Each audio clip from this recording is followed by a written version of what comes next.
Selamat sore, perkenalkan nama saya Rebecca Dwi Kurniawati dengan NIM B10312011159 dari jurusan Akuntansi Universitas Tanjung Pura. Pada video kali ini saya akan membahas materi mengenai analisis laba kotor pada perusahaan PT Hanjaya Mandala Sampurna.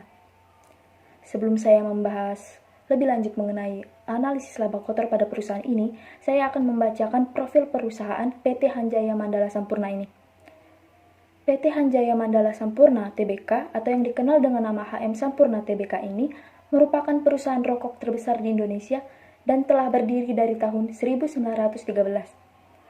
Selama lebih dari 1 dekade, perseroan memimpin pasar rokok Indonesia dengan pangsa pasar sebesar 28% pada tahun 2021.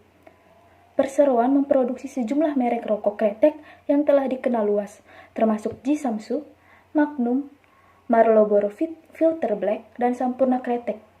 Sampurna merupakan anak perusahaan PT Philip Morris Indonesia atau PMID dan memiliki afiliasi dengan Philip Morris International Inc. atau PMI sejak tahun 2005. Tim manajemen Sampurna yang berpengalaman senantiasa menerapkan praktik global terbaik dan sistem kelas dunia dalam mengelola lebih dari 20.900 karyawan tetap di Sampurna dan anak perusahaan. Selain itu, Sampurna juga bekerja sama dengan 38 mitra produksi sigaret atau MPS yang pabriknya tersebar di Pulau Jawa dan secara bersama-sama mempekerjakan sekitar 44.900 orang dalam memproduksi produk-produk sigaret kretek tangan atau SKT. Perseroan menjual dan mendistribusikan rokok melalui 1.100 lokasi kantor cabang zona, kantor penjualan, dan pusat distribusi di seluruh Indonesia.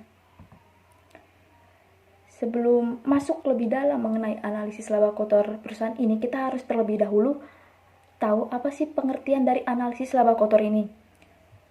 Secara umum, pengertian analisis laba kotor adalah analisis yang digunakan untuk mengetahui jumlah laba kotor dari periode ke satu periode, serta sebab-sebab berubahnya laba kotor tersebut antara 2 atau lebih periode.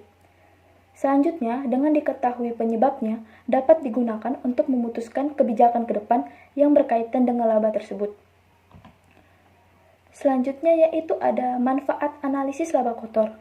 Secara umum, manfaat yang diperoleh dari analisis laba kotor antara lain adalah sebagai berikut. Yang pertamanya yaitu ada untuk mengetahui penyebab naik dan turunnya harga jual.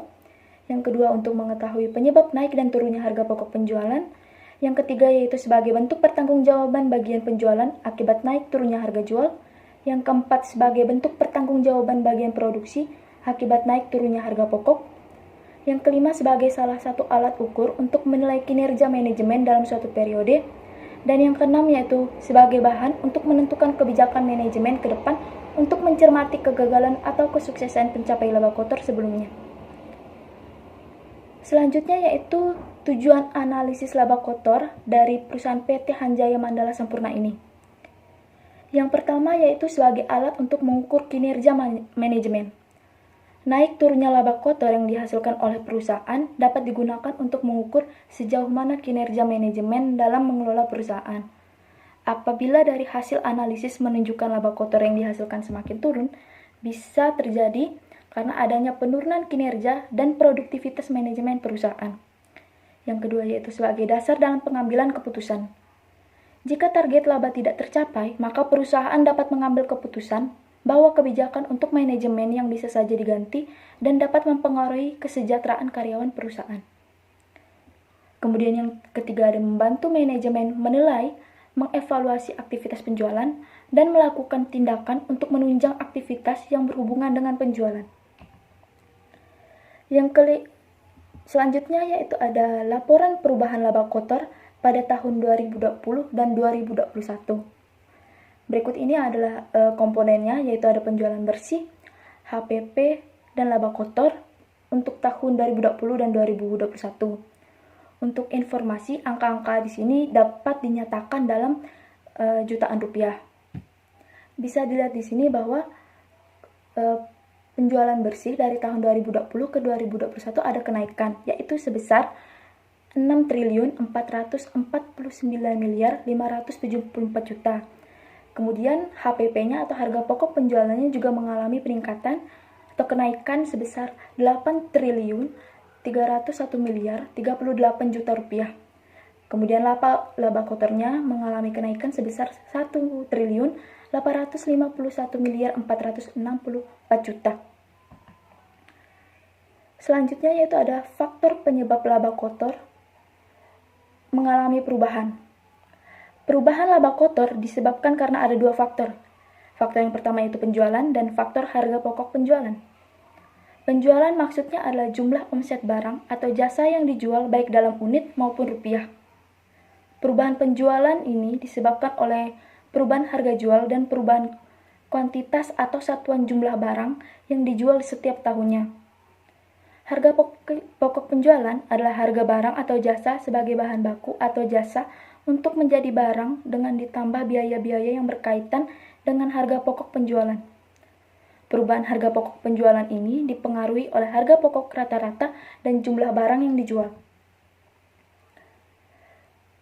Kemudian, dari uraian yang telah disampaikan sebelumnya, dapat disimpulkan bahwa PT Hanjaya Mandala Sampurna Tbk atau yang dikenal dengan nama HM Sampurna Tbk ini merupakan perusahaan rokok terbesar di Indonesia dan telah berdiri dari tahun 1913 atau 1913. Tujuan dilakukannya analisis laba kotor pada PT HM Sampurna ini yaitu untuk mengukur kinerja manajemen dan mengevaluasi manajemen pada PT HM Sampurna. Selain itu, dapat disimpulkan bahwa perubahan laba kotor pada PT HM Sampurna ini disebabkan oleh 4 faktor. Antara lain yang pertama yaitu berubahnya harga jual. Perubahan harga jual disebabkan karena adanya perubahan antara harga jual yang sesungguhnya dengan harga jual yang dibayarkan atau harga jual tahun sebelumnya. Kemudian yang kedua yaitu berubahnya jumlah atau kuantitas barang yang dijual. Perubahan kuantitas barang yang dijual disebabkan adanya perubahan antara kuantitas produk yang direncanakan per tahun sebelumnya dengan kuantitas produk yang sesungguhnya dijual atau direalisir. Kemudian yang ketiga itu berubahnya harga pokok penjualan per satuan produk. Perubahan harga pokok penjualan per satuan produk ini disebabkan adanya perbedaan antara harga pokok penjualan per satuan produk menurut budget per tahun sebelumnya dengan harga pokok yang sesungguhnya. Kemudian yang keempat, berubahnya jumlah kuantitas atau harga pokok penjualan.